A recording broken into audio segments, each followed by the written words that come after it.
Muy buenos días amigos, continuamos con el análisis de la información que se da en ese primer cómic de Alberto Rivera. Lo primero que nos pudiéramos detener es en esa portada, en donde encontramos a Alberto de niño, tocando con una de sus manos la lápida de la tumba de su madre, recién fallecida, mientras que él con la otra mano está tapándose un ojito y está sumamente arrodillado en la tumba, está lloviendo y hay flores y lo que forma parte de esa imagen es la representación de uno de sus traumas. Podemos decir de que es así como va a comenzar la historia con esa portada demostrando a ese niño en esos momentos roto con un dolor muy grande, el fallecimiento de su madre. En la siguiente página encontramos una serie de fotos reales y de documentos reales porque el cómic está presentando la veracidad, el hecho real de la historia debido a que hubo una contraparte a través de la Iglesia Católica que decía que el pastor Alberto Rivera nunca jamás había sido sacerdote. Entonces lo que ahí se hace es mostrar claramente las pruebas de la evidencia, en donde se ve claramente en un DNI, en los tiempos de la dictadura franquista de España, en donde Alberto Rivera está en su DNI vestido con sotana. Entonces está sumamente claro. Aparece también fotos de cuando él era el párroco de la parroquia de San Lorenzo de Tarrasa. Aparece también en esa página dos testimonios de uno de una monja y otro de otro sacerdote católico que se han transformado hacia lo que es el protestantismo, el evangelismo. Y es ahí en donde yo me detengo un poco y decía en el anterior análisis de que tuviéramos en cuenta el tema de la propaganda, porque la información filtrada por el sacerdote Alberto Rivera es buenísima a nivel de investigación, a nivel de curiosidad, a nivel de historia, a nivel de análisis comparativo, pero a veces el tinte que se le quiere dar completamente a esto es de una pugna que existía entre la Iglesia evangélica y la Iglesia católica antes del proyecto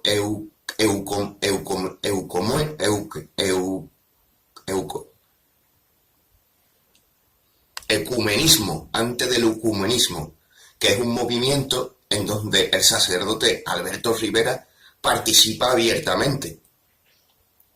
Podremos llegar a comprender de que esa infiltración jesuita en esas iglesias evangélicas formaba parte de ese plan de ir limando las asperezas entre las diferentes congregaciones cristianas, eliminando las posturas más radicales que siempre han sido definidas por el origen de la Iglesia Católica como el iluminismo, bastante diferenciado a lo que es el concepto del iluminismo de hoy día, pero que en sus orígenes se presentaba de cierta manera que sigue siendo la definición que utiliza la propia Iglesia Católica, siendo el iluminismo, por definición católica, la acusación directa de que en el trono de San Pedro se sienta el diablo. Hablo el tema de la propaganda. Hablo el tema de la propaganda porque mi análisis de esta información simplemente es el aprender sobre historia, el resolver ciertos misterios, pero sin embargo lo que es la producción de la edición verdaderamente lo que está entrando es en ese juego de esa lucha entre el evangelismo y la Iglesia Católica, juego en el que yo no pienso entrar, debido a que por conocimientos históricos, reconozco de que cualquier crimen que el movimiento protestante quiera acusar a la Iglesia Católica es un crimen que igualmente ellos...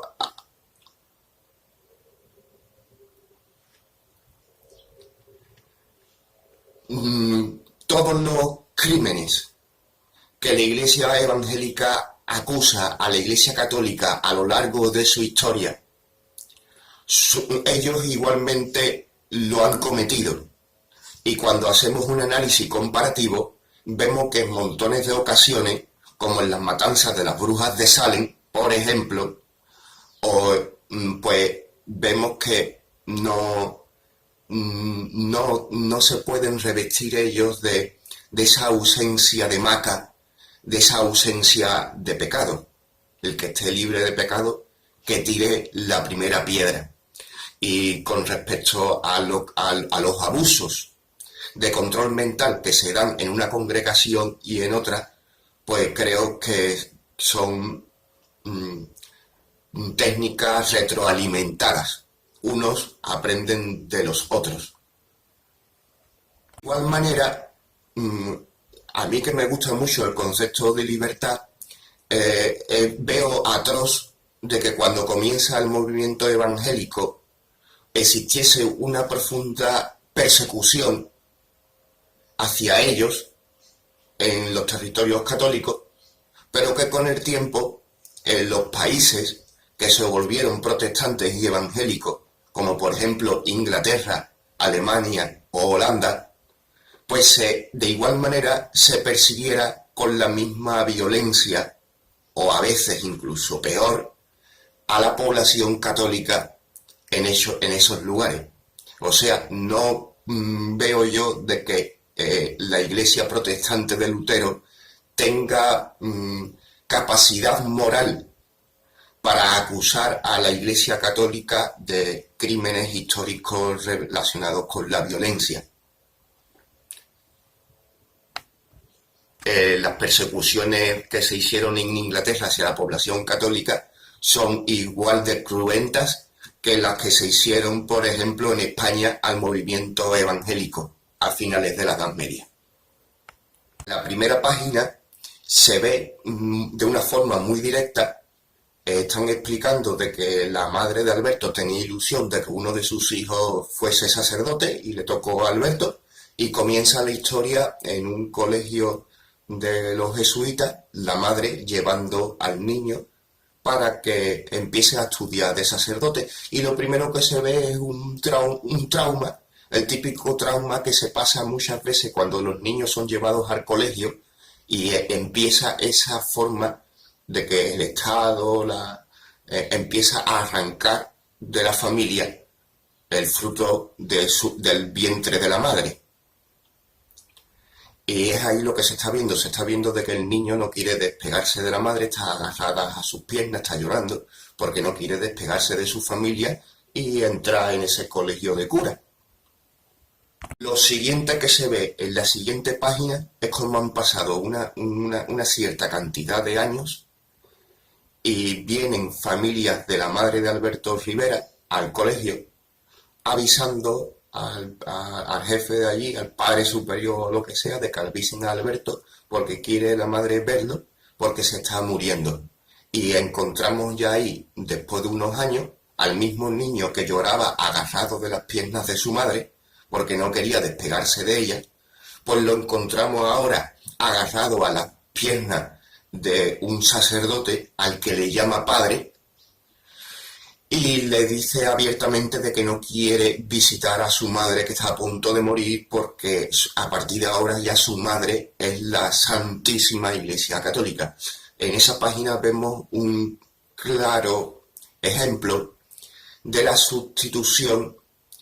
de la familia natural por la familia artificial. Para convencerle el sacerdote a que Alberto vaya a ver a su madre, lo hace utilizando el recordatorio del voto de obediencia que Alberto en su infancia ya ha realizado, un juramento de obediencia a la compañía de Jesús. Entonces, debido ya a eso, ¡pum!, Alberto cambia, y se seca las lágrimas y decide ir a visitar a su madre debido a que él es consciente de que tiene que obedecer a la iglesia. Alberto llega a su casa, se encuentra a su madre moribunda y le ocurre un episodio, fuera parte de lo que pueda llegar a dolerle a cualquiera la muerte de su madre, pero a nivel espiritual, a nivel del estudio cristiano, él dice que le marca muchísimo el ver cómo su madre había sido devota del cristianismo toda su vida, que no había faltado a ninguna misa, que no paraba de rezar el Padre Nuestro, el Ave María, y le choca muchísimo verle la muerte tan desgarradora, tan llena de miedo, tan rodeada de demonios, con tanto miedo al infierno, y eso le marca a Alberto y él se plantea como que quiere dar solución a eso.